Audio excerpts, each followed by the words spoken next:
Olá, tudo bem? Hoje eu quero trazer para você uma reflexão a partir do livro de Abacuque. Ontem eu fui na igreja, uma igreja com capacidade para 400, 500 pessoas sentadas. Nós tínhamos na igreja cerca de 60 pessoas. Claro que obedecendo todo o rigor a qual manda as organizações de saúde, e todo mundo usando máscaras, enfim, seguindo todo aquele ritual que manda as organizações de saúde. Eu me peguei fazendo algumas perguntas para Deus. E essas perguntas ficaram no meu coração, essas perguntas ficaram na minha mente, e à noite, quando eu fui dormir, continuei questionando, e na madrugada acordei para orar, e Deus me levou ao livro de Abacuque. Eu comecei a ler o livro de Abacuque, e eu consegui não entender aquilo que Deus faz, aquilo que Deus é, mas entender a mensagem que muitas vezes Deus tem para mim e para a sua vida, e que nós ficamos questionando. Abacuque capítulo 1, no versículo 2, diz assim: até quando, Senhor? Clamarei eu e tu não me escutarás. Gritarei violência e não me salvarás. Por que razão me fazes ver a iniquidade e ver a vexação? Por que a destruição e a violência estão diante de mim? Há também quem suscite a contenda e o litígio. Abacuque aqui ele estava perguntando para Deus o porquê que aquela nação estava vivendo aquela crise espiritual. Abacuque, um profeta em meio ao caos. O povo havia quebrado a aliança, e havia iniquidade, opressão, ambição, cobiça, crueldade, idolatria. Estava imperando entre o povo, entre os babilônios, tudo aquilo que desagrada a Deus. E Abacuque, perplexo e alarmado, começa então a fazer perguntas para Deus. E ele diz assim: Deus, até quando eu vou falar e o Senhor não vai me responder? Nesse momento em que eu e você passamos, tem coisas que a nós é difícil de entender. Notícias do jornalismo diário que nos deixam perplexos. Assaltos seguidos de morte, assassinatos, atentados, pestes, doenças, maldades. Essas coisas nos cercam a todo momento. Inocentes são vitimados pela crueldade. Olhamos para Deus e nos resta uma única pergunta: por que, Deus? Por que tudo isso está acontecendo? Quantas vezes eu e você nos pegamos fazendo essa pergunta? E Abacuque também perguntou a Deus. Abacuque também questionou a Deus. Capítulo 1, versículo 1 a 4, ele diz: por que Deus permite e não pune tamanha desobediência desse povo? Abacuque estava querendo ouvir uma resposta que talvez não fosse aquela que Deus daria a Abacuque. A resposta que Deus tem para mim e para você talvez não seja aquela resposta que eu quero, que você quer. Porque às vezes nós julgamos os outros de acordo com aquilo que nós achamos. Mas Deus não. Deus olha e Ele está no controle de tudo. É Ele que faz do jeito que Ele quer e como Ele quer. Abacuque, naquela crise espiritual, porque ele era fervoroso, começa a falar da injustiça, da manipulação, da exploração, de tudo que estava acontecendo. E no primeiro momento Deus se cala. Deus silencia. E eu fico imaginando O profeta em meio ao silêncio de Deus e olhando o povo fazer tudo errado. Tudo errado. Está tudo errado. E muitas vezes nós queremos, com a nossa força, mudar aquilo que está errado. No capítulo 1, a partir do versículo 5, Deus responde. Deus dá a resposta a Abacuque, mas não a resposta que ele esperava. Deus diz assim: vou realizar uma grande obra. Vou levantar os caldeus. Vou levantar os caldeus que vai trazer o juízo aos babilônios. E aí a cabeça de Abacuque dá um nó agora. Como é que Deus vai pegar um povo cheio de maldades, de atrocidades, um povo ruim, um povo perverso, e vai colocar para trazer o juízo sobre o povo de Deus? Muitas vezes nós não entendemos o que está acontecendo. E Deus está chamando a minha e a sua atenção.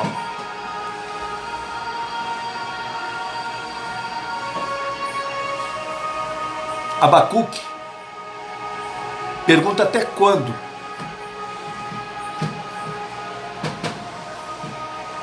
E questiona dizendo: por que o perverso cerca o justo? A justiça, ela é torcida, ou seja, não está como deveria ser. A justiça não está justa. E Deus, olhando para aquele povo que acumulava bens que não eram seus, aquele povo que confiava no homem, nos seus poderes, no poder do homem, edificando cidades com sangue, envolvendo outros no pecado, praticando a idolatria, um pecado que Deus abomina, a idolatria. Lá no capítulo 2, no versículo 20, deixa eu ler com você, capítulo 2, versículo 20,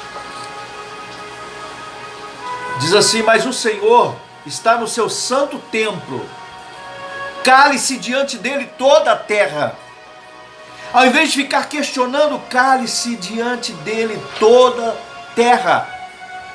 Ele estava falando aqui sobre a idolatria.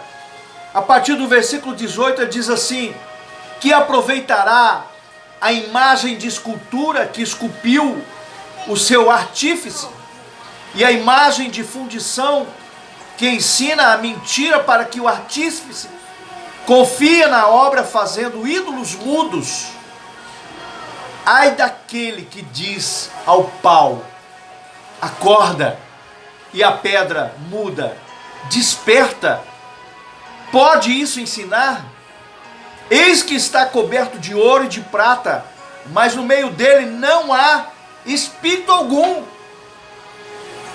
Quem tem sido o seu ídolo? Muitas pessoas têm feito do seu dinheiro o seu ídolo.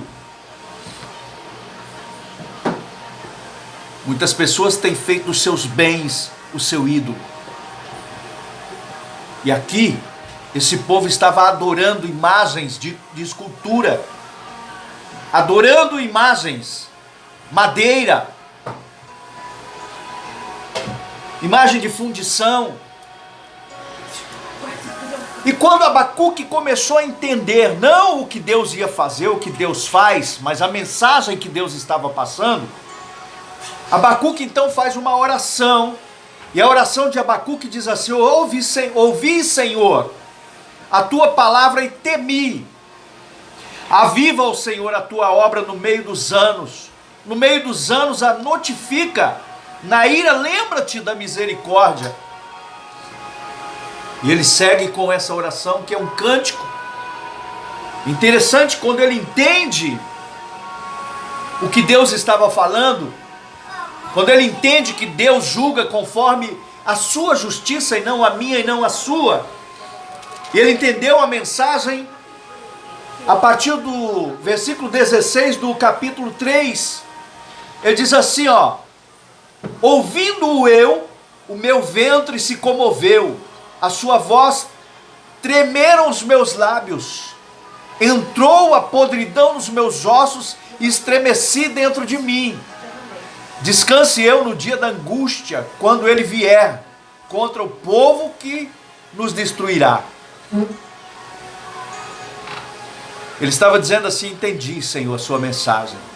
E agora resta a mim aguardar quando vier a sua ira contra aquele povo.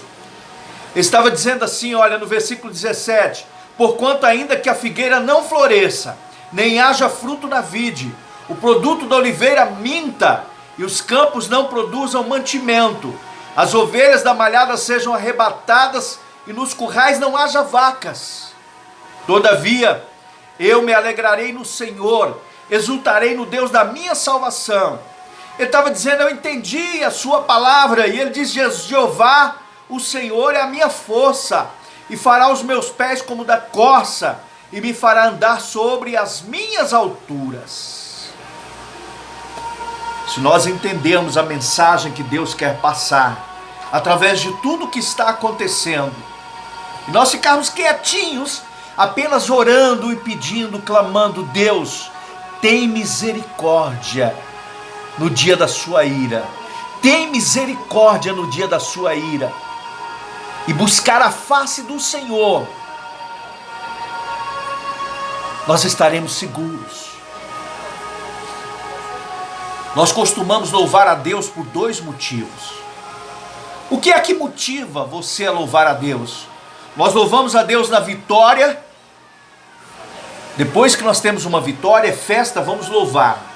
Mas nós também louvamos a Deus na derrota, no fracasso, no momento difícil, no momento de angústia, no momento da tribulação. Temos que louvar ao Senhor. Louvar quando tudo vai bem é fácil. Agora, louvar quando tudo vai mal, quando tudo está difícil, quando é o caos, quando a peste está assolando o povo, não é fácil. É só pela misericórdia de Deus, é só pelo amor de Deus derramado em nossos corações que nós conseguimos louvar em meio ao caos. Vamos orar nesse momento. Querido Deus e amado Pai, Senhor, que a Tua graça, o Teu amor e a Tua misericórdia venha sobre as nossas vidas nesse dia. Pai querido, Pai amado, sobre essa pessoa que neste momento está angustiada, aflita, ó Deus, está ansiosa, Pai, meu Deus, preocupada, porque não sabe o que vai acontecer, Senhor, que a Tua mão poderosa venha repousar sobre a vida dela. Guarda, Senhor, debaixo da Tua graça, no esconderijo do Altíssimo, à sombra do Onipotente, para que ela tenha paz no coração. É o que eu te peço, em nome de Jesus. Amém.